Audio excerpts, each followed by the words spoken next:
दोस्तों नमस्कार, सत श्री अकाल, आदाब। मैं मुकेश कोठारी एक बार फिर आपका यूएस के इस चैनल पर हार्दिक स्वागत करता हूं।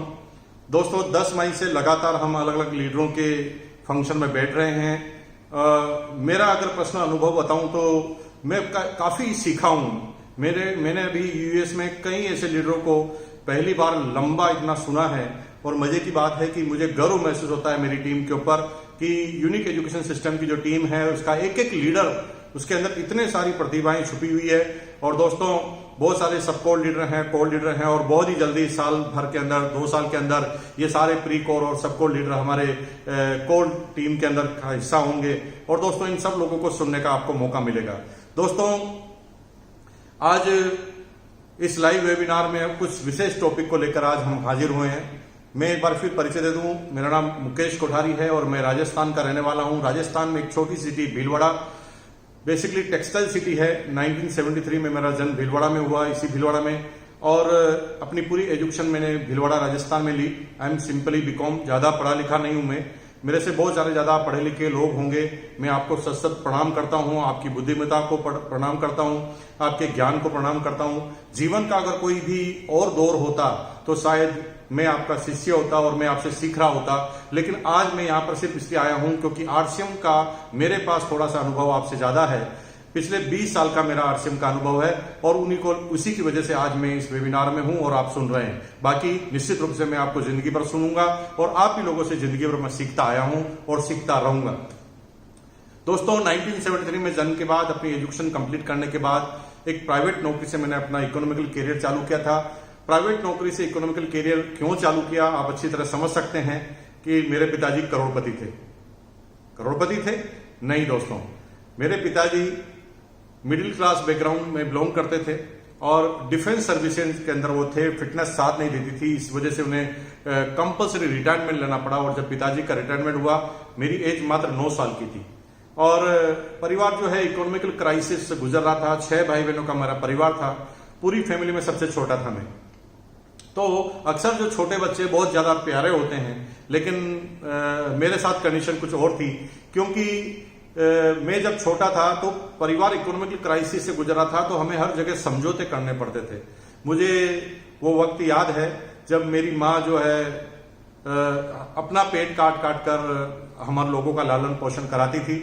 मुझे वो वक्त भी याद है जब राजस्थान में एक प्रथा है कि मेहमान जब घर में आते हैं तो देसी घी के साथ उसे खाना खिलाया जाता है और हमारे पास इतना घी नहीं हुआ करता था और इस वजह से मेरी माँ जो है 100 ग्राम 200 ग्राम घी को छुपा कर रखती थी कि कोई मेहमान आ जाए तो हमेशा उसके सामने हमारी इज्जत जो है वो खराब नहीं होनी चाहिए। और इस तरह से मेरी माँ ने बड़े कठिन संघर्षों में हमें लालन पोषण कराया। ऐसा आज जो न्यूट्रिशन फूड की बात करते हैं ऐसा कुछ था नहीं।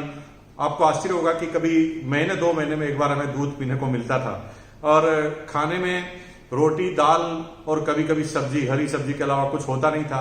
अचार से रोटी खा लेते थे और इस तरह से गुजारा चलता था। मुझे वो वक्त याद है कि हमारे को चप्पल पहनने की आदत नहीं होती थी क्योंकि इतना पैसा अफोर्ड नहीं कर सकते थे, तो बिना स्लीपर के बिना जूतों के हम रहते थे। और कभी कभी जब होली दिवाली पर हमें शूज दिलाए जाते थे, चप्पल दिलाई जाती थी, तो हम जहां पर भी जाते थे वो भूल जाते थे। क्यों भूल जाते थे? क्योंकि हमें पहनने की आदत ही नहीं थी, तो वापस पहनकर आना भूल जाते थे। ऐसे कई वाक्य हुए। मुझे वो वक्त भी अच्छी तरह याद है जब एक ड्रेस सिलाई जाती थी, उसे 2-3 साल तक चलाना होता था स्कूल के अंदर और वो फट जाती थी और मेरी माँ जो है बार बार उसे रफू करके, राजस्थान में उसे ठेकली कहते हैं, ऐसा लगा के सिल कर हमें चलाती थी। और हम इस कठिन संघर्ष में लालन पोषण हमारा हुआ। और आर्थिक स्थिति जब सुधरने लगी, जब मेरे बड़े भाई थोड़ा नौकरी करने लगे और थोड़ा उनको पैसा आने लगा, धीरे धीरे कठिन परिस्थितियों में हम सारे बच्चों के एजुकेशन को कंप्लीट हुआ। और जब बच्चों की एजुकेशन कंप्लीट हुई तो थोड़ा हमने देखा कि परिवार का इकोनॉमिकल जो है माहौल ठीक हो गया है। 2 भाई कमाने लग गए थे और तीसरा मैं था। उससे पहले बहुत कठिन संघर्ष था माँ बाप का। मुझे पता है कि ज्यादा इनकम नहीं हुआ करती थी, उस वजह से मेरी माँ जो है, थोड़ा बड़ा मकान था हमारा, उसे रेंटल रूम को रेंट पे चढ़ाकर जो पैसा आता था उसे हम लोगों का लालन पोषण होता था। मुझे वो वक्त भी याद है जब मेरी माँ रूम के अंदर एक भकारी होती है, मतलब एक आप समझ लीजिए कि रूम के ऊपर जो सामान रखने की जगह होती है वहां को अगर उसको क्लोज कर दिया है तो वो ऊपर का रूम बन जाता है। राजस्थान में उसे भकारी कहते हैं। हम सारे भाई बहन जो है रूम को किराए पर लेकर एक ही रूम के अंदर उस भकारी के अंदर सोया करते थे। ये हकीकत कहानी है दोस्तों।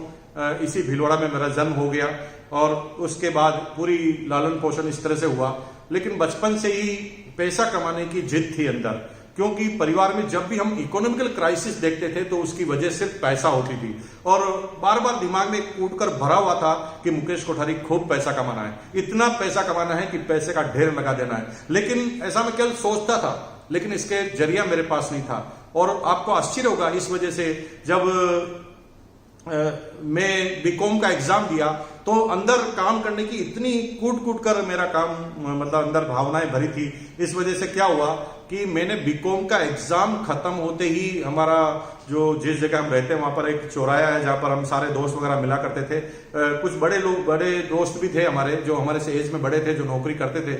मैंने अपने एक दोस्त से जो नौकरी करता था, मेरे से उम्र में बड़ा था, मैंने उनसे कहा कि भाई देखो मेरा बीकॉम का एग्जाम हो गया है और मुझे अब नौकरी करनी है, कुछ जीवन में करना है। तो मेरे दोस्त ने कहा कि यार अभी इतना जल्दी क्या करेगा, अभी रिजल्ट तो आने दे। मैंने कहा रिजल्ट आएगा तब तक मैं सैलरी कम ले लूंगा, लेकिन मैं 2 महीने खराब नहीं करना चाहता, मैं काम सीखना चाहता हूं, मुझे क्या आप काम दिला सकते हैं? तो मेरे दोस्त की मदद से एक प्राइवेट नौकरी में मेरी शुरुआत हो गई और मुझे बताया गया था कि आपको मार्केटिंग के लिए रखा गया है, लेकिन ऐसा हुआ नहीं। मार्केटिंग के लिए उन्होंने रखा था, लेकिन मुझे, क्योंकि मैंने बीकॉम किया था तो मुझे अकाउंट्स का काम उन्होंने संभला दिया।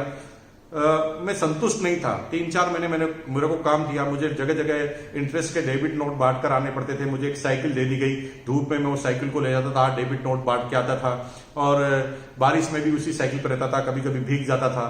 फिर 3 महीने बाद मैंने नौकरी चेंज की, फिर मैं मार्केटिंग फील्ड में आया और धीरे धीरे सर्विस मैंने की।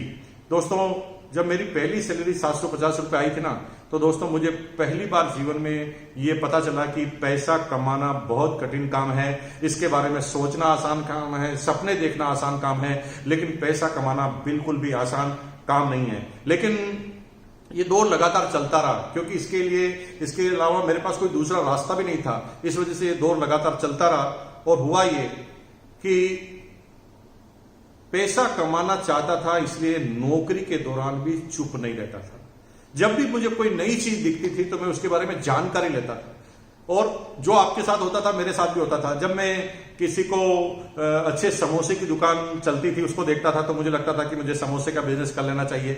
जब मैं स्टेशनरी की दुकान पे चलता था तो मुझे लगता था कि मुझे स्टेशनरी की दुकान कर लेनी चाहिए। और जब मैं किसी रेडीमेड के कारखाने में जाता था तो मुझे लगता था कि मुझे रेडीमेड का कारखाना खोल देना चाहिए था। इस तरह से दिमाग बार बार भटकता था, मैं अपनी नौकरी से संतुष्ट नहीं था। और इस दौरान मैंने कई तरह के बिजनेस किए, बिजनेस माइंडेड था मैं दोस्तों, जीवन में कुछ बढ़ना चाहता हूं। और आज आपका सीखने का पॉइंट नंबर यह है कि अगर कामयाब आपको होना है तो नौकरी से आप जिंदगी भर कामयाब नहीं होंगे। आपको अपना पर्सनल खुद का बिजनेस करना पड़ेगा, क्योंकि उसके अंदर आप खुद मालिक होते हैं और खुद जवाबदार होते हैं। जो लोग मालिक होते हैं, जवाबदार होते हैं, हर चीज की जिम्मेदारी लेते हैं, उन्हीं लोगों को बड़ी इनकम मिला करती है, बाकी उनको इनकम नहीं मिला करती। और दोस्तों, इस दौरान मैंने कई तरह के बिजनेस किए। कभी कंपनी मुझे कलकत्ता भेजती थी, मैं वहां से कुछ चीज उठा के लेता था। सीडी प्लेयर का जमाना था, 3000 का सीडी प्लेयर लाकर 4000 में भेज देता था। कभी शर्ट्स को खरीद कर भेज दिया करता था। इस तरह के कई मैंने बिजनेस किए। स्टूडेंट लाइफ में भी मैंने कई तरह के बिजनेस किए। मैंने पतंग की दुकान लगाई हुई है। इस तरह से जब राखी का सीजन आता था मैं राखी की दुकान लगा लेता था। जब नारियल का सीजन आता था मैं नारियल की दुकान लगा लेता था। इस तरह के कई बिजनेस नौकरी से पहले भी मैंने किए और नौकरी के बाद भी मैंने किए। लेकिन दोस्तों, ये सारा काम करने के बाद भी मैं संतुष्ट नहीं हो पा रहा था। मैं एक ऐसे बिजनेस की तलाश में था जिससे मेरी राह खुल जाए और जिसमें मैं कामयाब हो जाऊं, कि वो जो पॉइंट है वो मुझे प्राप्त नहीं हो रहा था। और नौकरी में लगभग मुझे 8-9 साल बीत गए थे और 8-9 साल बीतने के बाद मेरी अच्छी खासी सैलरी हो गई। I am the deputy marketing manager और मेरी 13,000 बेसिक सैलरी हो गई। सब कुछ ठीक था, गाड़ी भी था भाई साहब। गाड़ी का मतलब कंपनी मुझे टूर करने के लिए गाड़ी भी प्रोवाइड करती थी, उसका किराया भी प्रोवाइड कराती थी। मेरे पास एलएमएल वेस्पा स्कूटर भी हुआ करता था। और दोस्तों, सब कुछ होने के बाद भी मजा नहीं आ रहा था। मजा क्यों नहीं आ रहा? क्योंकि जो मैं हासिल करना चाह रहा था वो मुझे मिल नहीं पा रहा था। और इस दौरान लगातार ये काम चलता जा रहा था। और तभी मेरे जीवन में एक घटना घटी। वो घटना थी, मैं जिस कंपनी में काम करता था उसी कंपनी में मेरे ही बॉस मिस्टर प्रहलाद राय जी, जो आज मेरी अपलाइन है, ग्रेट अपलाइन है, जिससे मैं जीवन में बहुत कुछ सीखता हूं, मेरे ही बॉस ने मुझे पहली बार डायरेक्ट सेलिंग के बारे में बताया। और डायरेक्ट सेलिंग में बताने के बाद उस प्लान को देखते ही मैं समझ गया कि शायद यही वो बिजनेस है जिसे हमें करना चाहिए। दोस्तों, जब ये प्लान देखा और मैंने इस बिजनेस को करने की ठानी तो बड़े चैलेंज थे, क्योंकि समय नहीं हुआ करता था। 12 घंटे की मेरी नौकरी होती थी और 12 घंटे की नौकरी के बाद मुझे इस बिजनेस को करना होता था। और ये करना इसलिए जरूरी है, बिजनेस को करना जरूरी है, ये मुझे पता था, क्योंकि मेरी लाइफ थी ना वो बिना एक्साइटमेंट की थी। कोई एक्साइटमेंट नहीं था लाइफ के अंदर। क्या था मेरी जिंदगी, अगर मैं आपको खोल के बताऊं तो नौकरी के दौरान होता क्या था। अगर आपकी भी अगर इसी तरह की हालत है तो आप मेरे से रिलेट कीजिए। क्या करता था मैं, रोज सुबह उठता था लगभग 6 बजे के आसपास। उठने के बाद मॉर्निंग वॉक पे जाता था। मॉर्निंग वॉक से वापस आता था तो बीवी चाय तैयार लेकर रखती थी। चाय और बिस्किट हम साथ में लेते थे, अखबार पढ़ते थे। अखबार को ऐसे पढ़ते थे जैसे पूरी दुनिया की समस्याएं मुझे और मेरी बीवी को ही संभाल ली है। लेकिन पूरे अखबार पढ़ने के बाद जब मैं अखबार पढ़ता रहता बड़ा ध्यान से, तो वाइफ कहती थी कि आज तुम्हें ऑफिस नहीं जाना है क्या। तब एकदम अचानक नींद खुलती और मैं तुरंत बाथरूम की तरफ दौड़ता, फ्रेश होता, तैयार होता। और तैयार होने के बाद मैं डाइनिंग टेबल पर आकर बैठता। मेरी बीवी मुझे नाश्ता करवाती और नाश्ता कराने के बाद मैं अपनी यूनिफॉर्म पहनता ऑफिस की और ऑफिस के लिए रवाना होने के लिए स्कूटर की तरफ जाता। स्कूटर की 1-2 किक लगती, क्योंकि उस समय स्कूटर ऐसे नहीं होते थे दोस्तों कि आज तो सेल्फ किक के स्कूटर हैं, सेल्फ किक की मोटरसाइकिल है जहां पर आपको सेल्फ दबाना है और सीधी मोटरसाइकिल और स्कूटर स्टार्ट हो जाता है। उस समय जितने भी मोटरसाइकिल और स्कूटर हिंदुस्तान में होते थे उस पर हमें किक लगानी पड़ती, और ऐसा कोई भी स्कूटर और मोटरसाइकिल नहीं था जो एक किक में स्टार्ट हो जाए। और सुबह और होता यह था कि 3-4 किकों की आवाज आती थी, तब बीबी को पता चल जाता था और बीबी अंदर से दौड़ कर आती, मेरे हाथ में टिफिन दे देती और टिफिन को लेकर मैं ऑफिस के लिए रवाना होता। पूरे लंच तक मैं काम करता, फिर लंच के टाइम में मैं टिफिन को खाली करता, यानी खाना खाता, और खाना खाने के बाद टिफिन को वापस ठीक रख के फिर मैं काम करता। रात की 8 बजती, घर पर जाने का समय होता, मैं टिफिन को स्कूटर पे टांगता और घर की तरफ वापस रवाना हो जाता। फिर क्या होता दोस्तों, टाइमिंग इतनी परफेक्ट होती है नौकरी क्लास वालों की, उनका हर वक्त एकदम फिक्स टाइम होता है, एकदम सिस्टमेटिक लाइफ होती है। लेकिन आपको मैं बता देना चाहता हूं, better life is the enemy of great life. एक अच्छी जिंदगी हमेशा एक महान जिंदगी की दुश्मन होती है। अगर आप अच्छी जिंदगी जी रहे हैं तो आप सोच लीजिए कि आप जीवन में कोई बड़ा काम नहीं कर पाएंगे। आने वाली पुश्तियां आपका नाम याद नहीं रखेंगी, आपके बच्चे आपका नाम याद रखेंगे, बच्चे के बच्चे हो सकता है दादाजी का नाम याद रखे, लेकिन तीसरी पीढ़ी में आते आते आपका नाम भी खत्म हो जाएगा। दोस्तों, ये नौकरी क्लास वालों की जिंदगी है। और होता क्या कि मैं ठीक 8 बजे आता, 8 बजे वहां से रवाना होता। मुझे लगभग 6 से 7 मिनट का टाइम लगता था स्कूटर पर घर पर पहुंचने का, और बीबी को भी पता था 8:07 मिनट से 8:10 पर वो घर पर पहुंच जाएंगे। और जब मैं वहां पर पहुंचता तो बेल बजाने से पहले ही गेट खुल जाता। दोस्तों, टाइमिंग देखिए परफेक्ट। बीबी मुझे देखती और बिल्कुल भी मुस्कुराती नहीं। ये मेरा रोज का रूटीन था। मुंह उसका फुला रहता और मेरा भी रूटीन था, मेरा भी अनुभव था। मैं धीरे से मुस्कुरा कर बोलता, क्या बात है डार्लिंग। जो ही मैं बोलता था क्या बात है डार्लिंग, बीबी का बोलना चालू। और दोस्तों, ढाई ढाई ढाई, तुम्हारी मां ने ये कर दिया, बच्चों ने ये कर दिया, पड़ोसी ने ये कर दिया, इसने ये कर दिया, लगातार आधा घंटा तक फायरिंग होती। और मैं चुपचाप सुनता रहता, क्योंकि मैं अनुभवी आदमी था। मैंने कहा अगर बीच में भी टोक दिया तो हो सकता मेरा अगला दिन भी खराब हो जाए। मैं चुपचाप सुन लेता। जब बीबी अपनी पूरी भड़ास निकाल लेती, अंदर से पूरी खाली हो जाती, तो धीरे से पूछती, चाय लेकर आऊं। फिर मैं समझ जाता था, इंडिकेशन मिल जाता था कि अब इसका सारा निकल चुका है। फिर हमारी फर्स्ट क्लास जिंदगी चालू होती। फिर हम चाय वाय पीते, बच्चे ट्यूशन से आ जाते, बच्चों के साथ थोड़ा गेम वेम खेलते, टीवी वगैरह देखते, उसके बाद डिनर करते। डिनर करने के बाद थोड़ी देर फिर टीवी देखते, बातें चीतें करते, बच्चे अपना होमवर्क करते। रात की लगभग 10 साढ़े 10 बज जाती, हम सो जाते। एकदम सिस्टमेटिक है। सुबह उठते, फिर तैयार होते, फिर नाश्ता करते, फिर टिफिन भरते, फिर खाली करते, फिर घर पर आते, फिर बीवी की सुनते, फिर टीवी देखते और सो जाते। तीसरे दिन क्या होता जानना चाहते हैं आप? अगर जानना चाहते हैं तो बता देता हूं। सुबह उठते, तैयार होते, नाश्ता करते, टिफिन भरते, ऑफिस जाते, खाली करते, वापस लेकर आते, बीवी की सुनते, खाना खाते, टीवी देखते और सो जाते। चौथे दिन क्या होता था जानना चाहते हैं आप? हाँ, कुछ लोग जानना चाहते हैं। तो सुबह उठते, तैयार होते, नाश्ता करते, टिफिन भरते, खाली करते, घर पर आते, बीवी की सुनते, टीवी देखते, सो जाते। और जानना चाहते हैं? अभी आप कह रहे हैं कि ना ना ना ना, बहुत हो गया। दोस्तों, बात को समझिए। जिस बात को तुम 5 बार नहीं सुन सकते, सिर्फ 5 बार, उस काम को मैंने किया है 8-9 साल तक लगातार। मेरी व्यथा समझ सकते हैं। कभी कभी तो मुझे ऐसा लगता था कि मेरा जन्म ही इसीलिए हुआ है कि जब बेटा टिफिन भर खाली करके आ जा, टिफिन भर खाली करके आ जा, टिफिन भर खाली करके आ जा। क्या जीवन यही है? टिफिन भरो और खाली करो? यह हिंदुस्तान के हर नौकरी वालों की यही जिंदगी है दोस्तों।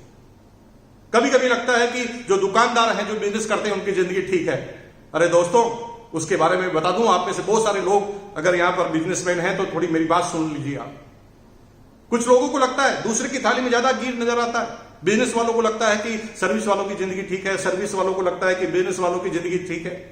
राजस्थान में कहावत है, भोपा की गत भोपो जाना। इसका मतलब यह है कि हर आदमी के अंदर क्या चलता है वही जानता है। दूसरों को दूर से देखने से अच्छा लगता है, पास जाने के बाद कुछ भी ठीक नहीं होता। मेरे पास में शर्मा जी रहते थे, किराने की दुकान थी उनकी। क्या जिंदगी थी उनकी? शर्मा जी रोज सुबह 8 बजे दुकान पर पहुंच जाते थे। मैं तो 10 बजे जाता था, मैं सिस्टमेटिक आदमी था। वो 8 बजे पहुंच जाते थे। मैं सोचता था शर्मा जी की जिंदगी ठीक है, शर्मा जी सोचते थे मेरी जिंदगी ठीक है। शर्मा जी सुबह 8 बजे जाते, शर्मा जी शटर को ऊपर करते, 2 बार नमस्कार करते शटर को। अब मुझे पता नहीं कि क्या नमस्कार करते होंगे। दोस्तों, हर आदमी अपने अपने हिसाब से नमस्कार करता है।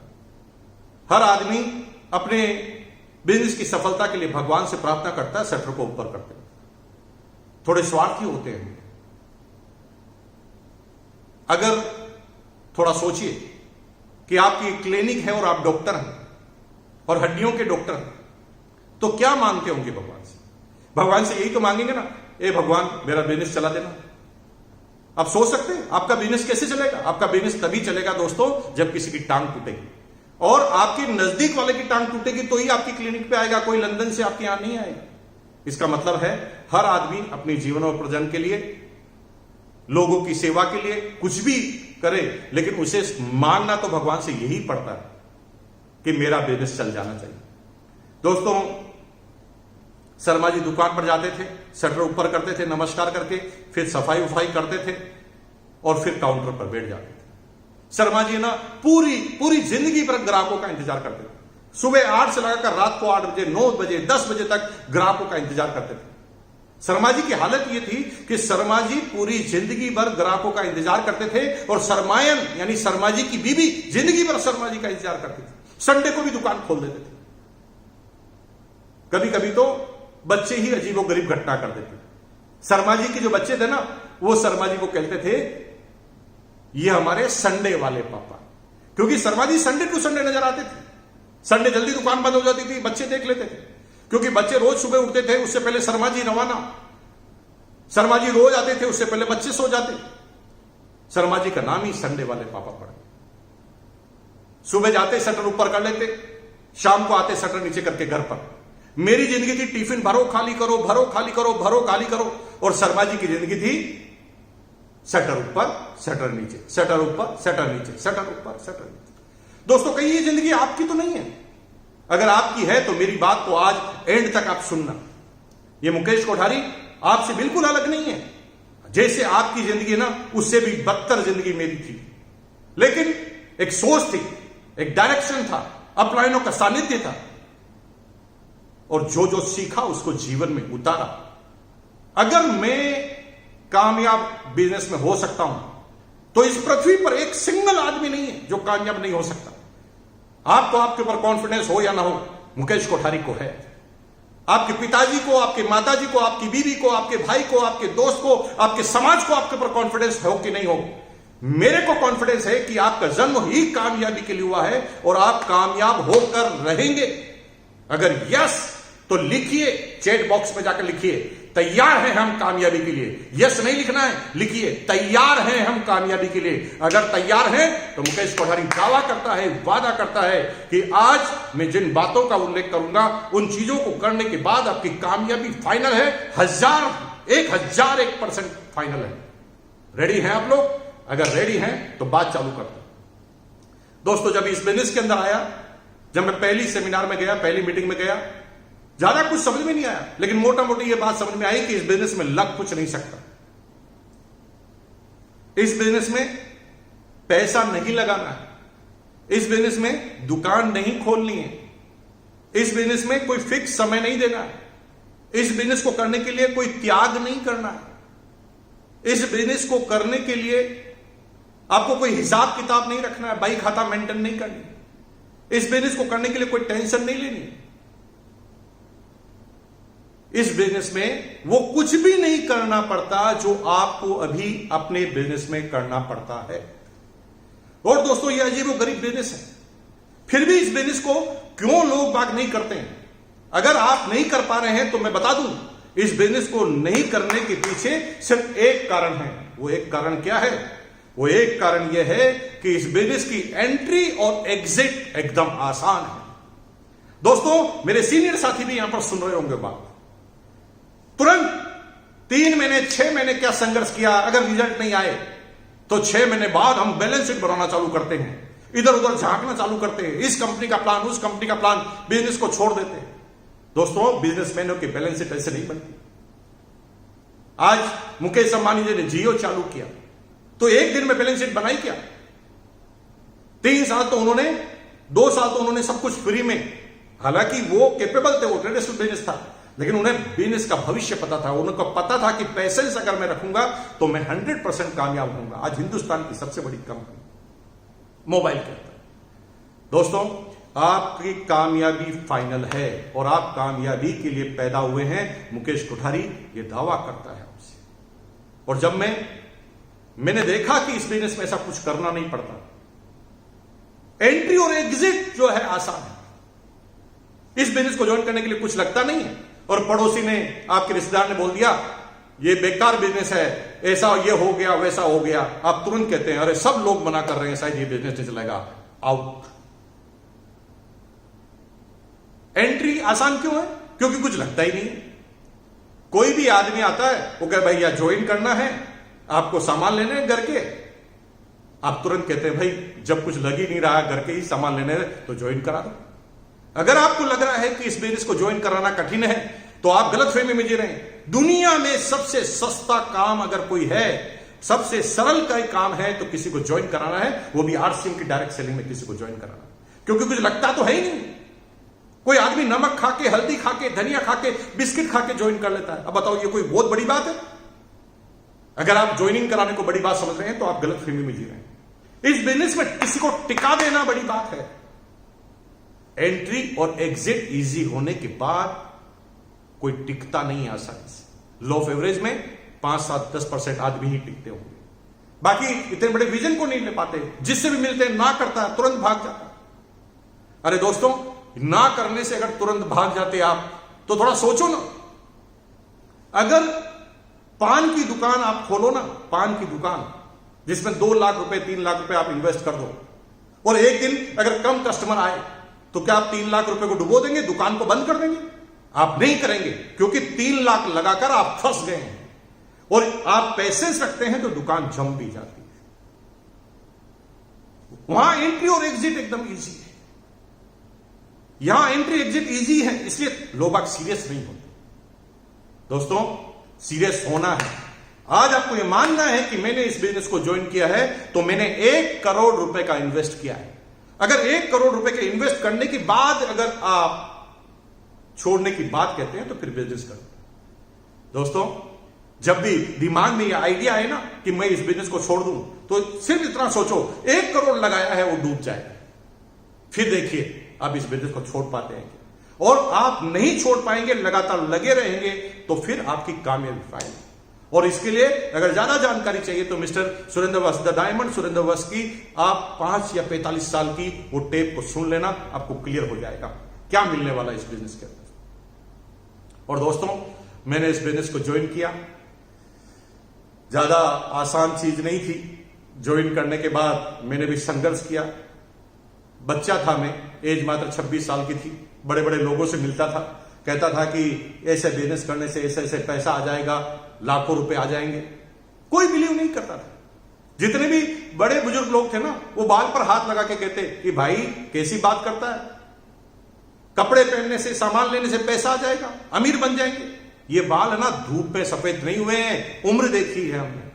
और दोस्तों, मेरे पास कोई जवाब नहीं होता था। ये जवाब क्यों नहीं होता था?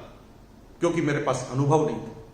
अगर आप अभी किसी के पास जाते हैं, सामने वाला मना कर देता है, तो इसका मतलब यह है कि आप समझा नहीं पाए हैं। इसका मतलब यह नहीं कि बिजनेस खराब है, इसका मतलब सीधा सीधा यह है कि आप नहीं समझा पाए। पहले मैं समझाता था 10 को, एक भी नहीं समझता था। अब मैं 10 को समझाता हूं, 8 समझ जाते हैं। क्या अंतर आया दोनों चीजों में? दोनों चीजों में यह अंतर आया है, एक जगह एक भी दिन का मेरे पास अनुभव नहीं था, एक जगह मुझे 20 साल का अनुभव है। और 20 साल के अनुभव के बाद मुझे पता है कि आदमी मना क्यों करता है, ना क्यों करता है। और अल्टीमेट आज 10 में से 8 का रिजल्ट आता है। अगर आपके 10 में से 1-2 के रिजल्ट आ रहे हैं तो परफेक्ट है, एकदम सही जा रहे हैं आप। इससे अच्छा कुछ नहीं होता है, सबके साथ यही होता है। लेकिन हम लोगों से तुलना करते हैं, वो मनी सर्कुलेशन कंपनियों से तुलना करते हैं। और हिंदुस्तान में कुछ लोगों ने कचरा बनाया हुआ है डायरेक्ट सेलिंग। वो डायरेक्ट सेलिंग को भविष्य के लिए नहीं करते, वो डायरेक्ट सेलिंग को सिक्योरिटी के लिए नहीं करते, डायरेक्ट सेलिंग से अपनी पीढ़ियां नहीं चलाना चाहते। वो तो दुकानदारी खोल रखी है, आज इस कंपनी में, आज उस कंपनी में, आज इस कंपनी में, आज उस कंपनी में, और खरीद फरोख्त करना चालू कर देते हैं। दोस्तों, 20 साल हो गए मुझे लगातार। मुझे पता नहीं किस कंपनी का क्या प्लान होता है। मुझे एक ही प्लान पता है कि मैंने 20 साल में एक नेटवर्क खड़ा किया है जो मेरी आने वाली पुश्तियों के लिए काम करेगा। वो 5 साल एक जगह नेटवर्क बनाएंगे, फिर 5 साल दूसरी जगह नेटवर्क बनाएंगे, फिर 5 साल तीसरी जगह नेटवर्क बनाएंगे। पूरी जिंदगी निकल जाएगी ऐसे नेटवर्क बनाते बनाते। अरे छोटा मोटा कम ज्यादा हो सकता है, कोई प्रॉब्लम हो सकती है। हर आदमी सर्वगुण संपन्न नहीं होता, हर कंपनी सर्वगुण संपन्न नहीं होती, लेकिन जरूरी है एक जगह टिक जाना और नेटवर्क को बना देना। और दोस्तों, मैंने इस बिजनेस को ज्वाइन किया, संघर्ष आए, समस्याएं आई, टाइम नहीं था। 12 घंटे की तो मेरी नौकरी होती। तो सीखने का दूसरा नंबर का पॉइंट यह है, आज अगर कोई कहता है कि समय नहीं है तो समझ लो समझ में नहीं आया। अगर कोई कहता है कि मैं नहीं करूंगा, मैं कामयाब नहीं हो सकता, तो समझ लो समझ में नहीं आया। जब भी समझ में नहीं आया, सामने वाला बोले, जब भी ज्वाइन नहीं करे, तो उसने जो प्रश्न रेज किए हैं तुरंत अपनी अपलाइन के पास जाओ और सीखो, पूछो इस प्रश्न का उत्तर क्या है। और जिस दिन आपको इन प्रश्नों का उत्तर मिलता जाएगा, आप कामयाबी की तरफ जाएंगे। एक दिन ऐसा आएगा, किसी की तरफ उंगली भी करेंगे तो उसे ज्वाइन करना पड़ेगा, क्योंकि उस समय तक आपके पास अपने सारे प्रश्नों के उत्तर रेडी हो जाएंगे। और दोस्तों, अगर इन चीजों पर ध्यान दिया तो कामयाबी फाइनल है। अब हुआ ये कि 12 घंटे की नौकरी होती थी, कैसे करे कुछ समझ में नहीं आता था, लेकिन क्योंकि दिमाग में घुस गई थी कि करना है, और जब करना है ऐसा सोच लिया, तो दोस्तों टाइम निकलता है। अगर आप कहते हैं, एक बार माइंड पे कमांड दीजिए, मुझे करना है, जो ही आप बोलेंगे करना है, आंसर मिल जाएगा। ये दिमाग है, इस दिमाग का अपना कोई दिमाग नहीं होता। इस दिमाग को आप जो कहते हो ये कर लेता है, क्योंकि ये दिमाग का अपना कोई दिमाग नहीं है जो सोचकर आपको बोले। एग्जाम्पल, आप दिवालिया हो गए हैं, मान लो किसी बिजनेस के अंदर दिवालिया हो गए हैं, किसी बिजनेस के अंदर लोग बाग बहुत पैसा मांगने आते हैं आपसे। आप दिमाग को कमांड दीजिए, लोग बहुत पैसा मांगते हैं, क्या करूं? बचने के बहाने पूछोगे तो दिमाग बचने के ही आंसर देगा। दिमाग कहेगा भाग जा, आत्महत्या कर ले, छत से कूद जा। दिमाग कहेगा इस शहर को छोड़ दे। आप दिमाग से कहना कैसे छोड़ू, मैं तो फर्स्ट फ्लोर पे हूं, नीचे आदमी खड़े, वो कहेगा पीछे से चले जा। वो कहेगा पीछे से कैसे जाऊं, मैं फर्स्ट फ्लोर पे हूं। वो कहेगा बीबी की साड़ी अलमारी में पड़ी होगी, उसको बांध के भाग जाओ। ये दिमाग आपको सारे आइडिया देगा, क्योंकि आपने प्रश्न ही भागने का पूछा, क्योंकि दिमाग के पास अपना कोई दिमाग नहीं। अगर इसी दिमाग से पूछो, मैं इसी जिल्लत भरी जिंदगी नहीं जीना चाहता, मैं स्वाभिमान की जिंदगी जीना चाहता हूं, मैं फिर अपने दम पे खड़ा होना चाहता हूं, मैं हर व्यक्ति का पैसा चुकाना चाहता हूं, क्या करूं? तो यही दिमाग जिसने भागने की सलाह दी थी, यही दिमाग अब आपको कहेगा जा, जो पैसा मांगता उसके सामने जा, आंखें नीचे कर और हाथ जोड़कर बोल कि भाई नुकसान हो गया, पैसा नहीं है, नहीं दे सकता। अब दो तरीके हैं, या तो मुझे मार मार के खत्म कर दो, और दूसरा तरीका है मुझे समय दो। अगर मुझे समय दिया, अगर मुझे कामयाब होने का मौका दिया, तो मैं आपका एक एक पैसा चुकाऊंगा। और जब ये वर्ड बोलते हैं तो दुनिया का भारी से भारी पहलवान भी समझ जाता है कि इसका कर क्या सकते हैं। मारेंगे तो सारे पैसे डूबेंगे, और वक्त देंगे तो पैसे आने के चांस भी।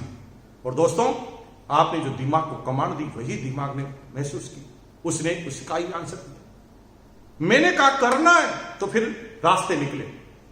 रोज ऑफिस से जाने से पहले 2 घंटे 8 से 10 लोगों से मिलता था उनकी जगह पर जाकर, और रोज 8 से 10 रात को लोगों से जाके मिलता था। संडे के दिन छुट्टी होती थी। मेरा एलेबल वेस्पा स्कूटर है, आज भी मैंने रखा हुआ 2395 एलेबल वेस्पा 150 NV। उस स्कूटर पर मैं और मेरा साथी संडे के दिन लगभग 175 किलोमीटर आना, 175 किलो जाना, उदयपुर चित्तौड़ होते हुए हम स्कूटर पर जाते थे, हाथ में किट लेकर। वो क्रेज था दोस्तों। ज्वाइन करना बहुत बड़ी बात है। सामने वाला कहता है, इंटरेस्ट भी लेता था ना, तो हमें इतनी खुशी महसूस होती थी, हमें लगता था कि हम एक पॉइंट की तरफ जा रहे हैं। आज आपके पास क्या नहीं है। हमने जब इस बिजनेस को चालू किया, हमारे जब सीनियर अपलाइन ने जब इस बिजनेस को चालू किया, कुछ नहीं था दोस्तों, इस बिजनेस में कुछ नहीं था। आज आपके पास पिकअप सेंटर है, जगह जगह सामान मिलता था। उस समय केवल भीलवाड़ा के अंदर ही सामान मिलता था। आज आपके पास डिपो है, उस समय केवल भीलवाड़ा में ही डिपो था। आज आपके पास एग्जाम्पल है, डायमंड के एग्जाम्पल है, 25-25 लाख रुपए पर मंथ कमाने वालों का एग्जाम्पल है।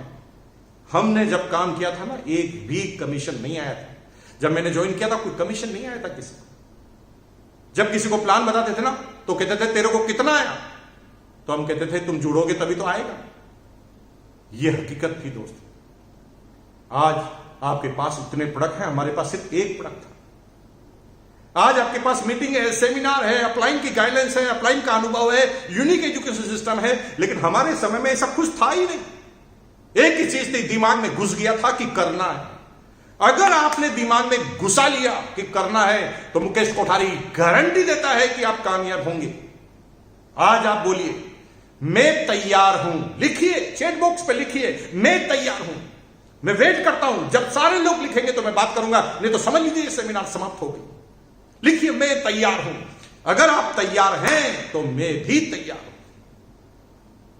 क्या होता है, लगातार संघर्ष की कहानी चालू रहती है, लेकिन जब हम लगातार करते रहते हैं तो लॉ ऑफ एवरेज काम करता है दोस्तों। कई लोग आते हैं, मना कर देते हैं। कई लोग ज्वाइन करते हैं, 5-7 दिन एक्टिव रहते हैं, खत्म हो जाते हैं। कुछ लोग 2-3 महीने एक्टिव रहते हैं, खत्म हो जाते हैं। लेकिन लॉ ऑफ एवरेज से जब हम लगातार लगे रहते हैं, तो कोई ना कोई आदमी हमें अपने जैसा मिलता है। अभी डायरेक्ट सेलिंग में सबसे बड़ी गलती क्या करती है? जो नई कंपनियां आती है वो गलती करती है, जो पुराने लीडर हैं वो गलतियां करते हैं, जो सेट वर्कर नेटवर्कर हैं वो गलतियां करते हैं। वो लीडर को खरीदने का प्रयास करते हैं। लीडर को खरीदिए मत, लीडर को बनाइए। अगर बेसमेंट में ए से लगाकर जेड तक आप उसे सिखाएंगे तो लीडर बनेगा। थोड़ा सोचो, आपका बच्चा सीधा 25 साल का पैदा हुआ होता, या 25 साल के बच्चे को आप गोद लेते। ऐसा क्यों है कि बड़े बच्चों को गोद नहीं लेते? जब हमें किसी दूसरे व्यक्ति को अनाथालय से गोद लेना होता है तो हम बाल्य अवस्था में उसे गोद लेते हैं। इसलिए लेते हैं कि हम अपने हिसाब से संस्कार उसे सिखा सकते हैं। एक आदमी जो पैसों की वजह से किसी और कंपनी में टूट के गया है, आप कैसे मानेंगे कि वो उस जगह भी टिकेगा? कोई तीसरी कंपनी आएगी, फिर वो जाएगा, फिर चौथी कंपनी आएगा जाएगा। इसलिए लीडर के सिलेक्शन करते हुए ध्यान रखिए कि किस लीडर के साथ आप ज्वाइन कर रहे हैं। ऐसा तो नहीं है कि आपके पूरे जीवन को घुमा दे, अपने स्वार्थ की वजह से, अपने लाभ की वजह से वो आपको यूज कर ले। दोस्तों, संघर्ष हुआ, लेकिन धीरे धीरे लीडरशिप क्रिएट हुई। जब पहली एनिवर्सरी में मैं रॉयल्टी एच्योर बना और जब मुझे सम्मानित किया गया, बीसी छाबड़ा जी स्टेज से बोल रहे थे, भाई और बहनों, मैं अब आपके सामने बुलाने जा रहा हूं एक डायनामिक पर्सनालिटी जिसकी एज मात्र 27 साल की है। 27 साल की एज में उस व्यक्ति ने इतना बड़ा कमाल करके बताया, रॉयल्टी जैसी इनकम, रॉयल्टी आएगी इनके मरने के बाद भी, इनके साथ भी, इनके बाद भी, पीढ़ियों को सुरक्षित कर लिया है। जब मेरी टीम के 50 आदमी वहां पर बैठे थे ना दोस्तों, वो एक्साइटेड हो गए। जिस दिन मैंने टीम के साथी को एक्साइटेड कर दिया, समझ लो मेरा काम चालू हो गया। सीखने का पॉइंट नंबर 3 है, इस बिजनेस में बोलो मत, बकबक मत करो, ये करना चाहिए, वो करना चाहिए। अरे ज्ञान का भंडार है और अभी ज्ञान तो यूट्यूब पे मिलता है और जो चाहो वो ज्ञान मिलता है। नहीं परवाह करना उसकी, करके दिखाना। दुनिया में करके दिखाने की वैल्यू है, बोलने की वैल्यू नहीं। जब करके दिखाते हो तो लोग सुने, लोग फॉलो करें। सिर्फ बातें करोगे कोई फॉलो नहीं करे। टीचर ने करके नहीं दिखाया, टीचर ने आपको सिर्फ पढ़ाया है, तो हम बाद में जिंदगी भर फॉलो नहीं करते, बस सम्मान करते। आदर्श नहीं मानते, आदर्श उनको मानते हैं जिसने कुछ करके बताया है। मदर तेरेसा कुछ करके बताया है, रतन टाटा, धीरूभाई अंबानी कुछ करके बताया। हम लोग आदर्श मानते हो। जो लोग करके बताते हैं वो आदर्श बन जाते हैं। और दोस्तों, चैलेंज आए, पहली रॉयल्टी में मैं गया, लोग एक्साइटेड हो गए। लोगों को पहली बार विश्वास हुआ, मेरी डाउनलाइन के लोगों को पहली बार विश्वास हुआ कि ये हम भी कर सकते हैं। अगर मुकेश कोठारी ने 1 साल में हमारे सामने करके बताया तो हम क्यों नहीं कर सकते। उस दिन से मेरा बिजनेस चालू हुआ दोस्तों, और इतना चालू हुआ कि समय ही कम पड़ने लगा। नौकरी हुआ करती थी मेरी, प्राइवेट नौकरी में इतना वक्त नहीं होता था, लेकिन लोग दीवाने हो गए तो अब आपको छोड़ने वाले नहीं थे। जिस भी दिन आपकी डाउनलाइन आपका जीना हराम कर दे, सर्विस मांग मांग कर, समझ लो आपका बिजनेस चालू हो गया। मेरे साथ यही हुआ दोस्तों। लोग इतने दीवाने हो गए कि वो मुझे अब नौकरी नहीं करने देते थे। ऑफिस में लोगों को लेकर आ जाते थे। एक व्यक्ति ऑफिस में लेकर आ गया, सर बाहर आइए, इस व्यक्ति को प्लान समझाइए। अरे मैंने कहा, भाई प्लान शाम को 6 बजे बाद बताएंगे, अभी मैं नौकरी कर रहा हूं। वो बॉस डांटेगा, नौकरी से निकाल देगा। तो कहता, सर मुझे पता नहीं है, बड़ी मुश्किल से पकड़ में आया, समझाओ। और दोस्तों, अल्टीमेट में इतना परेशान हुआ क्योंकि 23,000 की मेरी इनकम आ गई, 23,000। मुझे लगा कि अगर मैं 8-9 सालों में 13,000 तक पहुंचता हूं सैलरी में, और यहां पर अगर 1 साल में 23,000 आ सकते हैं, तो स्कोप किधर जाता है। सीखने का अगला पॉइंट, जीवन के हर मोड़ पर आपको खुद को निर्णय लेना पड़ेगा। Better life is the enemy of great life. Practical जीना पड़ेगा आपको। मैंने अपने आप से पूछा, ये जो 13,000 मुझे सैलरी मिलती है, ये मालिक की मेहरबानी से मिलती है कि मेरी काबिलियत से मिलती है? तो मेरा दिल खुद जवाब देता है कि नहीं बेटा, मेहरबानी 2-4 हजार की हो सकती है, लेकिन कुछ तो तेरे अंदर काबिलियत है, तभी 13,000 मिलते हैं। तो मैंने जवाब दिया, जब काबिलियत मेरी है तो मैं कभी भी करूंगा, मुझे मिलेगा 2-4 हजार कम मिलेंगे, लेकिन मैं आने वाले जाने वाले इस समय में अपने इस टारगेट को छोड़ूंगा नहीं।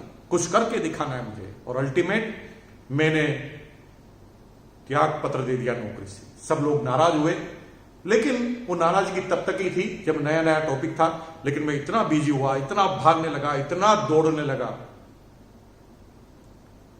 कि तुरंत 2002 में इस बिजनेस का सबसे बड़ा अचीवर बना। 1 महीने का कमीशन आया 2,85,490, 2,85,490 रुपीज, 2,85,490 रुपए का कमीशन। दोस्तों, करके बताओगे, पूरी टीम आपके साथ होगी। सीखना पड़ेगा। अल्टीमेट कामयाबी के झंडे कटते गए, मैं आगे बढ़ता गया। फिर कुछ चैलेंज आए तो बिजनेस गिरा, इतना गिरा कि मेरे से संभला नहीं। मैंने सीखने के अगले पॉइंट की बात कर रहा था आपसे। इस बिजनेस में एमराल्ड की पिन ऐसी पिन होती है जब दोनों ग्रुप में 22-22 लाख का, एक ग्रुप में 22 लाख का और दूसरे सारे ग्रुपों में मिलाकर 22 लाख का बिजनेस होता है, तो आपकी एमराल्ड की पिन होती है, उस समय लाख सवा लाख रुपए पर मंथ का आपका चेक होता है। यहां तक पहुंचने का एकमात्र तरीका है मेहनत करो। कोई सब्स्टिट्यूट नहीं है मेहनत का। दौड़ना पड़ेगा, भागना पड़ेगा। ये आपने मोटरसाइकिल और कार ले रखी ना, घर में सजाने के लिए रखोगे, कभी भी ऐसी कार वापस दोबारा नहीं आएगी। टारगेट लो, 1 लाख किलोमीटर चलाना है कार को, 50,000 किलोमीटर चलाना है मोटरसाइकिल को। इतना दौड़ो, इतना भागो, इतना फील्ड में जाओ, एक भी दिन शांत मत रहो। अगर आपने ये कर लिया तो फिर हर महीने के कमीशन से कार आएगी, हर महीने। आज कार लेना हमारी मजबूरी है। हमें कार इसलिए लेनी पड़ती है क्योंकि चार्टर्ड अकाउंटेंट बोलता है कार नहीं लोगे तो डिप्रिसिएशन आपको मिलेगा नहीं, टैक्स ज्यादा जमा करना पड़ेगा। एक दिन कार लेना शौक था, आज कार लेना मजबूरी है। अल्टीमेट एमराल्ड तक तो आसानी से पहुंच जाएंगे आप, मे भी 2,50,000 तक पहुंच गया। लेकिन एक समय बाद इस बिजनेस को संभालना आना चाहिए, मैनेजमेंट आना चाहिए। क्योंकि टीम जब बड़ी हो जाएगी, आपके पास समय कम हो जाएगा, क्योंकि आपके पास तो 24 घंटे हैं, 1 सेकंड नहीं बढ़ा पाएंगे आप। तो इतनी बड़ी टीम को कैसे मैनेज करेंगे? उसे हमें सिस्टम का सहारा लेना पड़ेगा, टूल्स का सहारा लेना पड़ेगा। सिस्टम क्या है? सिस्टम ये है यूनिक एजुकेशन सिस्टम। आज जो वेबिनार हो रही है, यूनिक एजुकेशन का सिस्टम है। आज मैं घर से बाहर नहीं निकल रहा हूं, लेकिन घर में बैठकर मैं आज आपको संबोधित कर रहा हूं और हजारों आदमी सुनेंगे। ये सिस्टम, जब आपकी टीम में आप डुप्लीकेट तैयार कर देते हैं, सिस्टम तैयार कर लेते हैं, आपको जो आता है वो सिखा देते हैं। यह मत कीजिए कि मेरी बोलबाला हमेशा रहना चाहिए। हमेशा सोचिए जितना भी मुझे आता है मैं सामने वालों को समझा दूंगा। डुप्लीकेट कीजिए, डे 1 से डुप्लीकेट कीजिए। पहली बार जब वो रजिस्ट्रेशन फॉर्म भरता है ना ऑनलाइन, मत भरिए खुद। आप उसे जाइए, उसके पास जाइए, खोल के बोलिए वेबसाइट, आप भरिए, मैं हूं ना आपके पास। कोई पिकअप सेंटर खोलता है तो उसे खुद खोलना सिखाइए। जब एक एक चीज को आपने डुप्लीकेट कर लेंगे तो टीम आपकी तैयार हो जाएगी। और दोस्तों, मेरे साथ यही हुआ कि मैं डुप्लीकेट नहीं कर पाया, मेरा बिजनेस गिरा, इतना गिरा है कि आई एम द डिप्रेशन। फिर घटना घटी जो मैं पिछली सेमिनार में बोल चुका हूं। 3 महीने तक डिप्रेशन में रहा। जब जागा तो मुझे लगा कि नहीं, मैं इस बिजनेस में कामयाब हो सकता हूं।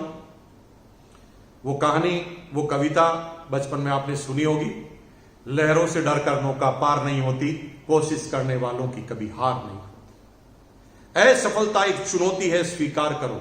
क्या कमी रह गई देखो और सुधार करो। जब तक ना हो सफल तुम, नींद चैन की त्यागो तुम। संघर्षों का मैदान छोड़ मत भागो तुम, क्योंकि कुछ के बगैर जय जयकार नहीं होती, कोशिश करने वालों की कभी हार नहीं होती। मैंने अपने आप को चेंज किया। उस समय चाहता था तो मैं किसी को ब्लेम कर सकता था। 90% लोग जब नाकामयाब होते हैं तो अपनी नाकामयाबी का कारण सामने वाले में देखते हैं। कुछ लीडर जो है बिजनेस में कामयाब नहीं होते, छोड़ के चले जाते हैं, क्विट कर जाते हैं। उनसे पूछो, बड़े बड़े लीडरों से पूछो तो क्या बोलेंगे? कंपनी खराब थी, हमारी अपटाइम खराब थी, हमारी डाउनलाइन खराब थी, पिकअप सेंटर वाला खराब था, डिपो वाला खराब था, बारिश ज्यादा आ गई थी, गर्मी ज्यादा पड़ गई थी, तूफान आ गया था, साइक्लोन आ गया था, सरकार बदल गई थी, सरकार गलत थी।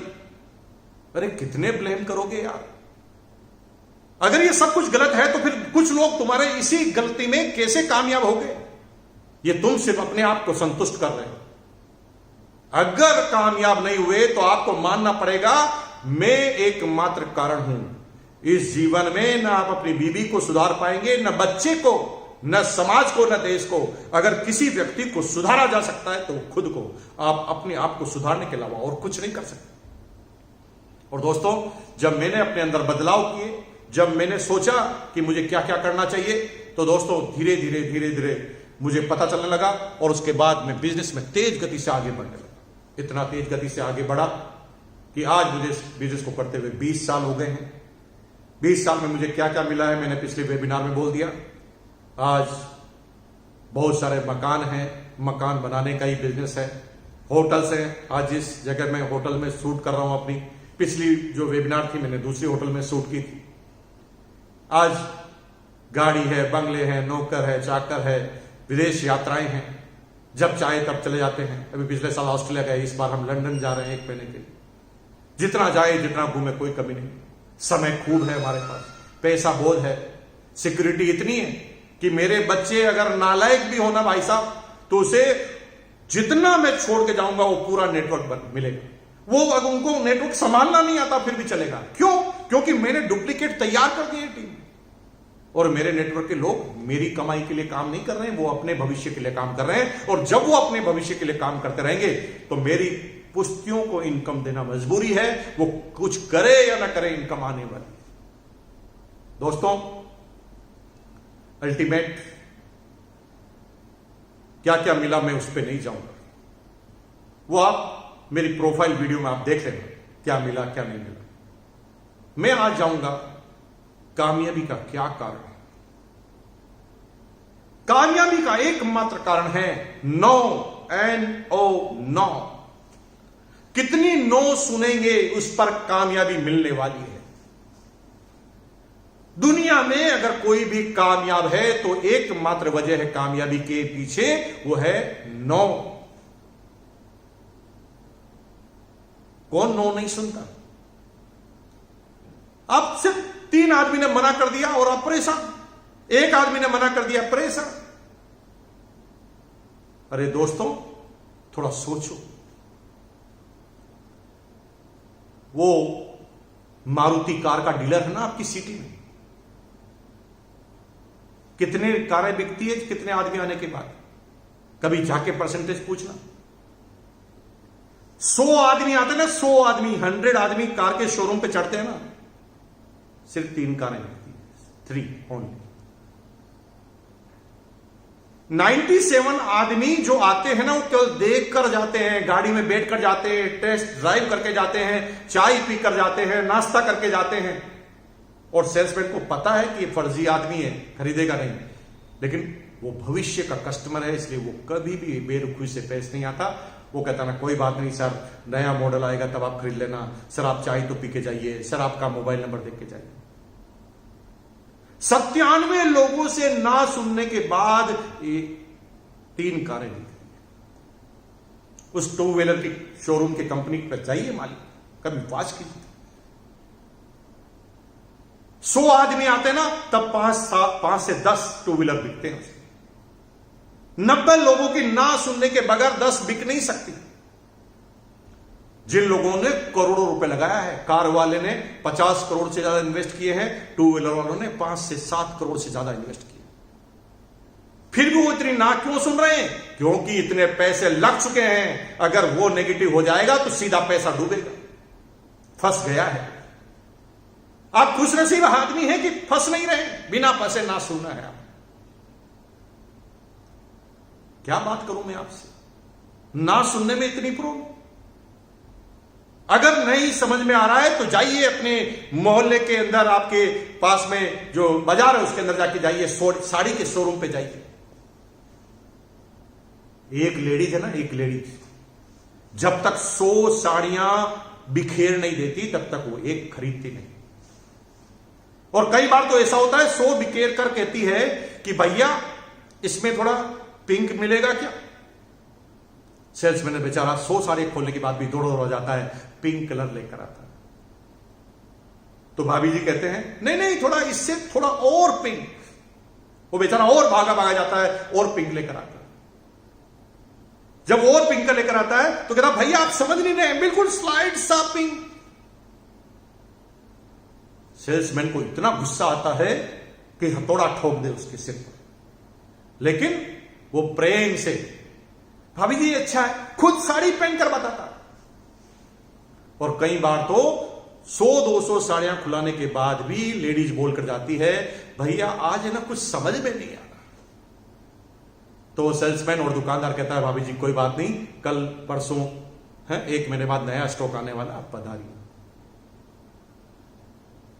100 साड़ियां खुलने के बाद एक नहीं बिकती, इतना ना सुनते हैं।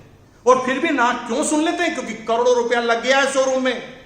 अगर आज ना सुनकर शोरूम बंद कर दे तो करोड़ों रुपया डूब जाएगा। और दोस्तों, इसीलिए वो कामयाब है, क्योंकि बार बार ना सुनते हैं।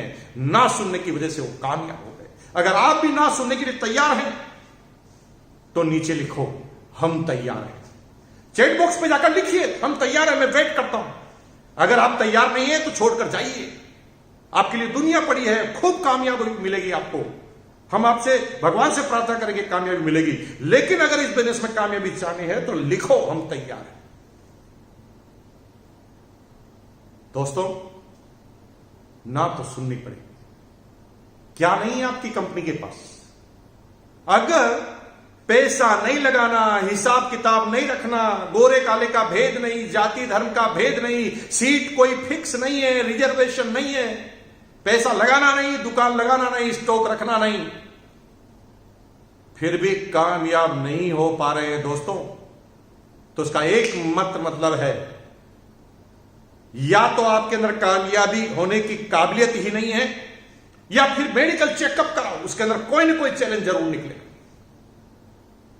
अरे भाई, सामान को यूज करने से, रिकमेंडेड करने से पैसा आता है, फिर भी आपको समझ में नहीं आ रही बात।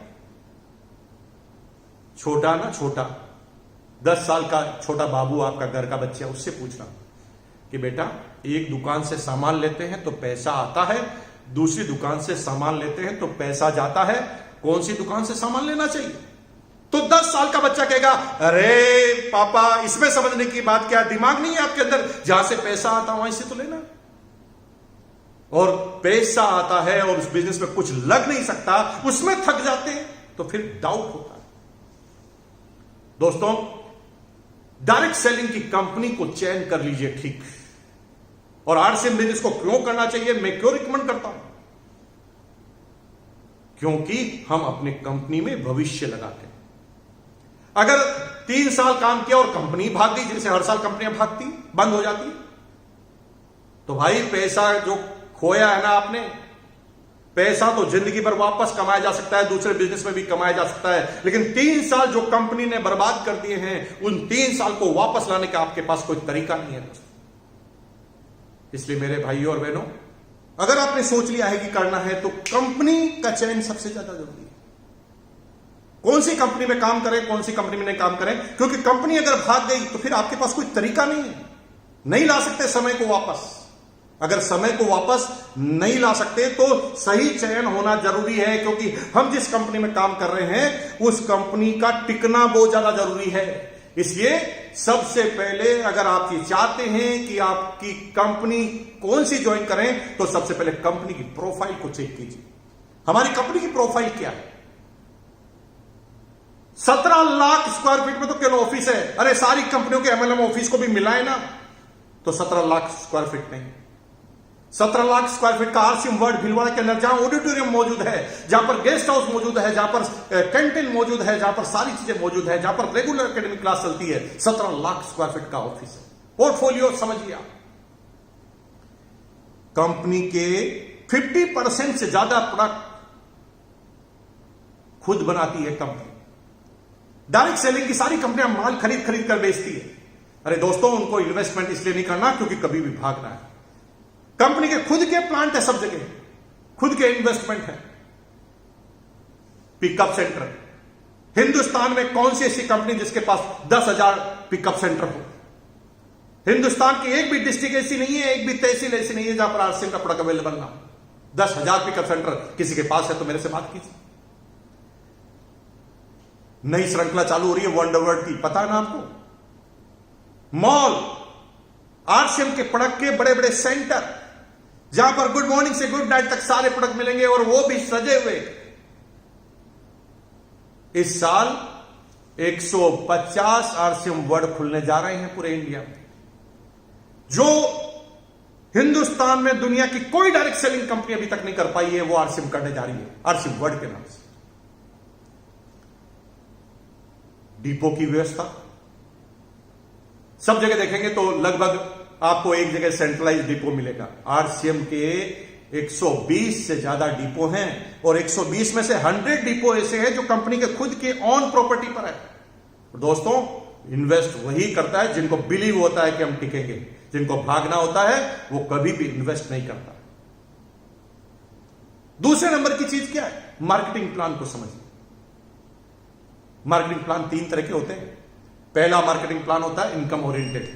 ये इनकम ओरिएंटेड जो मार्केटिंग प्लान होते हैं ना, उसके अंदर सिर्फ पैसा पैसा पैसा पैसा पैसा, ये करोगे इतना आ जाएगा, वो करोगे इसका आ जाएगा, इसको इतना आ गया, उसको इतना आ गया, इसमें कार फंड आ गया, इसको ओडी कार आ गई, इसको मर्सिडीज कार आ गई। वो सिर्फ पैसा बताएंगे। दोस्तों, पैसा कौन बताता है? जिनको पैसा कमाना होता है। कंपनी अगर ज्यादा पैसा बता रही है तो कंपनी ज्यादा पैसा कमाना चाहती है। यह कंपनी का भविष्य धुरझूल में है। कभी भी कंपनी बंद हो जाएगी भाई साहब।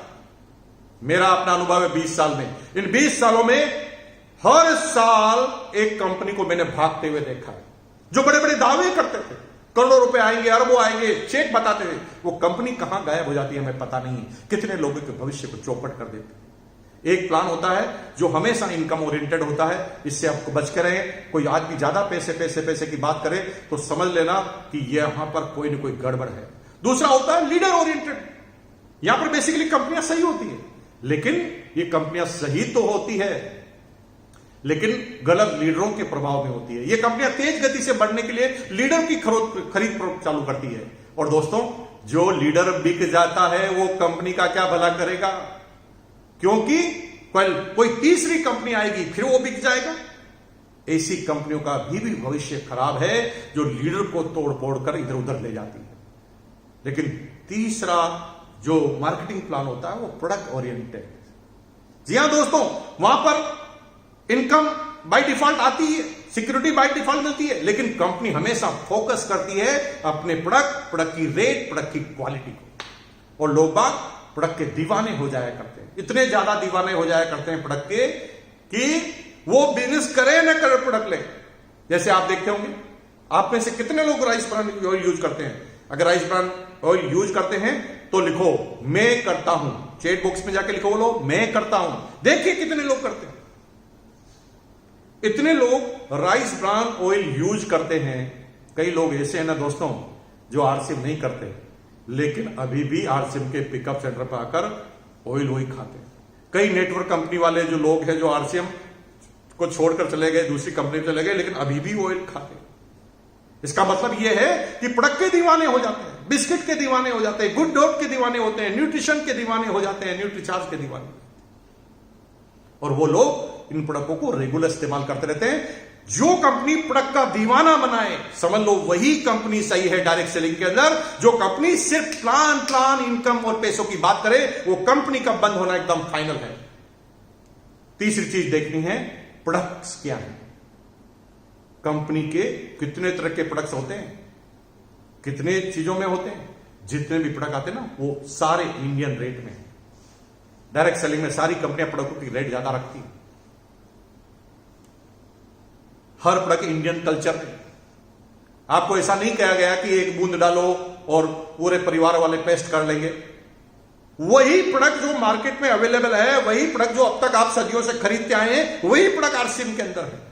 कुछ समझाने की जरूरत नहीं है आपको। Indian rate, Indian culture, Indian mentality. Indian mentality क्या है? कम से कम पैसा दे और ज्यादा से ज्यादा आउटपुट ले। और वही प्रोडक्ट डायरेक्ट सेलिंग में आरसीएम लेकर आई है और गरीब से लेकर अमीर तक सारे इसको यूज कर सकते हैं। चौथे नंबर का प्रोडक्ट क्या ध्यान रखना है? Exclusive product. हम जिस कंपनी में काम करते हैं वहां पर कुछ ऐसे प्रोडक्ट होने चाहिए जो कहीं पर भी मार्केट में नहीं मिले, कहीं पर भी। तो उसके अंदर भी आप नंबर 1 है। राइस ब्रान ऑयल सब जगह मिलता है, हेल्थ कार्ड, लेकिन 1400 पीपीएम, 14,000 पीपीएम, 1400 ओरिजिनल का राइस ब्रान ऑयल, वो भी फिजिकल रिफाइंड। जिनके पास कॉपीराइट है गामा ओरिजिनल के, वो प्रोडक्ट आपके पास, ये एक्सक्लूसिव प्रोडक्ट। दूसरा गुड डॉट। अमेरिका के बाद इंडिया में ही एक कंपनी खुली है जो ऐसे प्रोडक्ट जो जानवरों के ऊपर काम करती है, जानवरों को बचाने और प्रकृति को बचाने के ऊपर काम करती है, हिंदुस्तान की इम्यूनिटी पावर को बढ़ाने पर काम करती है। वो खतरनाक बीमारियां जिसको जानवर को खाने से हमारे अंदर आती है, उनसे हमें बस। गुड डॉट एक ऐसा प्रोडक्ट जहां पर वही टेस्ट, वही नॉनवेज का टेस्ट मिले आपको 100% वेजिटेरियन में। और दोस्तों, एक कंपनी नहीं है पूरे हिंदुस्तान में जो ये प्रोडक्ट अगले 5 साल तक भी ला सकती, क्योंकि ये टेक्नोलॉजी ही अमेरिका में, अमेरिका की कंपनी है बियॉन्ड मीट्स। वहां पर बड़े बड़े दुनिया के धुरंधर हैं, उन्होंने पैसा लगा रखा है, क्योंकि ये फ्यूचर का फूड है। एक्सक्लूसिव प्रोडक्ट में न्यूट्रीचार्ज, वेज ओमेगा, कभी सुना है ओमेगा भी वेज होगा? दोस्तों, कंपनी ने रिसर्च की, पता लगाया कि अगर ओमेगा का वेज लेना, क्योंकि ओमेगा जो है मछली के तेल से निकलता है, कंपनी ने पता लगाया कि वेज कहां से मिलेगा। तो अमेरिका की कुछ कंपनियों ने शोध किया कि मछली ओमेगा कहां से प्राप्त करती है। तो पता चला कि वो समुद्री पौधे की वजह से वेज ओमेगा प्राप्त करती है। तो उस कंपनी ने समुद्री पौधों को ही ढूंढ निकाला और ओमेगा जैसा प्रोडक्ट आपको वेजिटेरियन में दे दिया। एक्सक्लूसिव प्रोडक्ट है, नहीं मिलेंगे किसी के पास। क्वालिटी की तुलना कर लीजिए, प्रोटीन की तुलना कर लीजिए, न्यूट्रिशन की तुलना कर लीजिए। इस रेट में हिंदुस्तान की कोई डायरेक्ट सेलिंग कंपनी दे पाए रिजल्ट के साथ, वो भी क्लिनिकल अप्रूवन। सिंपल प्रोडक्ट नहीं है निकाल दिया और बेच दिया, क्लिनिकल अप्रूवन किए गए प्रोडक्ट। आरसीएम के बिस्किट, फाइबर के, आटे के बिस्किट, राइस ब्रान ऑयल, सारे बिस्किट में पाम ऑयल या डालडा घी इस्तेमाल होता है। लेकिन यहां पर 100% आटा का बिस्किट जो पेट खराब नहीं करेगा, आपका बच्चा पूरा खा जाए तो भी खराब नहीं करेगा, और साथ में आपको मिलता है राइस ब्रान ऑयल के साथ, जो आपके कभी भी किसी लीवर संबंधित कोई प्रॉब्लम नहीं करेगा। प्रोडक्ट कैटेगरी, अगला पॉइंट है प्रोडक्ट कैटेगरी। दुनिया की सारी कंपनियां ना दोस्तों डायरेक्ट सेलिंग में आती है, कोई न्यूट्रिशन को लेकर आती है, कोई हेल्थ केयर को लेकर आती है, कोई कॉस्मेटिक को लेकर आती है, कोई एजुकेशन को लेकर आती है, कोई स्टेशनरी को लेकर आती है, कोई हाउस होल्ड प्रोडक्ट को लेकर आती है, कोई एफएमसीजी को लेकर आती है। लेकिन दोस्तों, पूरी दुनिया में आरसीएम बिजनेस एकमात्र कंपनी है कि जो भी कैटेगरी डायरेक्ट सेलिंग में होती है, सारी कैटेगरी पर डायरेक्ट सेलिंग में आरसीएम एक साथ काम करती है। आरसीएम का न्यूट्रिशन भी है, हाउस होल्ड प्रोडक्ट भी है, एफएमसीजी भी है, कॉस्मेटिक भी है, अंडरगारमेंट्स भी है, कपड़े भी है, जूते भी है, बर्तन भी है। हर चीज अगर अवेलेबल है तो पूरे हिंदुस्तान में एक कंपनी है जो है आरसीएम। अब अगला पॉइंट है छठा, क्लाइंटेज कैटेगरी। दुनिया की सारी कंपनियां या तो अपर क्लास पे काम करती है, या लोअर क्लास पे काम करती है, या मिडिल क्लास पे काम करती है। आरसीएम ही एक ऐसी कंपनी है जिसके पास 1 रुपए से लगाकर हजारों रुपए तक के प्रोडक्ट है। Good morning to good night, हर प्रोडक्ट गरीब से गरीब आदमी, मजदूर से मजदूर और किसान भी आरसीएम को कर सकता है, और अमीर से अमीर आदमी भी आरसीएम को कर सकता है। ऐसी कंपनी, किसी कंपनी में यह विशेषता है। और अगले पॉइंट पे आप जाएंगे तो एजुकेशन सिस्टम। जी हां दोस्तों, किसी भी कंपनी को सिलेक्शन करने से पहले उसके एजुकेशन सिस्टम को समझ लेना बहुत जरूरी है, क्योंकि एजुकेशन सिस्टम ही वो चीज है, वो रीढ़ की हड्डी है जो संस्कार डालेगी, जो उन संस्कारों की वजह से भविष्य होगा। सिर्फ पैसा कमाना नहीं सिखाते, मनी मैनेजमेंट भी सिखाते, टाइम मैनेजमेंट भी सिखाते, परिवार के साथ हंसना खेलना भी सिखाते, फैमिली विद बिजनेस भी खिलाते, बच्चों के संस्कार के प्रोग्राम भी होते हैं। ये एजुकेशन सिस्टम का कमाल है। ये एजुकेशन सिस्टम की वजह से इतनी सारी सेमिनार होती है हिंदुस्तान के अंदर। बेसिक है, कोर है, कार्डिनल है, ये हर चीज की ट्रेनिंग आपकी अपलाइनों के माध्यम से, इस सिस्टम के माध्यम से मिलती है। और दोस्तों, अगर आप इस एजुकेशन सिस्टम में आ जाते हैं तो आपको अधिकार होता है निर्णय लेने का। जब आपको लगता है कि ऐसा होना चाहिए तो बनिए स्टार रूबी और इस एजुकेशन सिस्टम का आ जाइए इस सिस्टम में हमारे साथ। और जब कंपनी हमें डायरेक्ट संवाद करे तो हम देंगे ना सजेशन जो चाहेंगे। लेकिन एक तरीका है नीचे बैठे बैठे सजेशन देते रहो, और दूसरा तरीका है स्टेज पर पहुंचकर सजेशन दो, क्योंकि प्रधानमंत्री जी को तो पूरी दुनिया सजेशन देती है, हर आदमी सजेशन देता है। वो किस किस की सजेशन को माने? सजेशन उसका माना जाता है जो कुछ करके आता है। जैसे भी परिस्थितियां हैं, जो सभी समय है, जो भी प्रोडक्ट है, जो भी सिस्टम है, जो भी प्लान है, आप लगातार लगे रहिए और इस प्लान के थ्रू आगे बढ़िए, बनिए स्टार रूबी, और फिर जो चाहता है वो बोलिए, फिर आपकी बात सुनी जाएगी, क्योंकि आप कुछ करके आए हैं। बिना करे आपकी बात कभी नहीं सुनी जाएगी। दोस्तों, 100% आप कामयाबी के लिए पैदा हुए हैं। मुकेश कोठारी गारंटी लेता है। मेरी बात पर बिलीव कीजिए, यूनिक एजुकेशन सिस्टम पर बिलीव कीजिए। आपका जन्म ही कामयाबी के लिए हुआ है, और मैं गारंटी लेता हूं दुनिया कोई गारंटी लेने ले, आपकी गारंटी मैं लेता हूं कि आपका जन्म कामयाबी के लिए हुआ है और आप कामयाब होकर रहेंगे। रोज शाम को 4 बजे जो यूनिक एजुकेशन सिस्टम का सेमिनार होता है उसको आपको अटेंड करना है। चले जाते हैं कभी कभी सिस्टम में चले जाते हैं, कभी आवाज में चले जाते हैं, कभी किसी चीज में चले जाते हैं। 2 तरीके हैं चैलेंज से, भाग जाओ, दूसरा है सीख जाओ। हम लड़ेंगे, सीखेंगे, आगे बढ़ेंगे। कितने भी चैलेंज आ जाए, हम दुनिया के टॉप पर हैं और दुनिया के टॉप पर रहेंगे, हमेशा रहेंगे। और टर्नओवर के मामले में भी हम पूरे हिंदुस्तान और पूरी दुनिया में छाने वाले हैं। लहरों से डरकर नौका पार नहीं होती, कोशिश करने वालों की कभी हार नहीं होती। जय हिंद, जय आरसीएम, जय भारत। बहुत बहुत धन्यवाद आपका। Thank you once again. इस चैनल को सब्सक्राइब करना मत भूलना, बेल आइकन का बटन दबाना मत भूलना। मेरा खुद का पेज है, मेरा चैनल है मुकेश कोठारी पे जाइए, उसमें एक एक पॉइंट पर आपको अलग अलग वीडियो मिलेंगे। मनी मैनेजमेंट का अलग वीडियो मिलेगा, स्टूडेंट के लिए अलग मिलेगा, महिलाओं के लिए अलग वीडियो मिलेगा। जितने भी प्रश्न आपके अंदर आते हैं वो मैंने सारा अपने चैनल के अंदर बोलना चालू कर दिया है। मेरी जो गलतियां हैं उसको भी मैंने बोला है। मुकेश कोठारी चैनल को भी आप सब्सक्राइब कीजिए, उसमें बेल आइकन का बटन दबाइए और यूनिक एजुकेशन सिस्टम को भी आप सब्सक्राइब कीजिए। बहुत बहुत धन्यवाद। Thank you once again.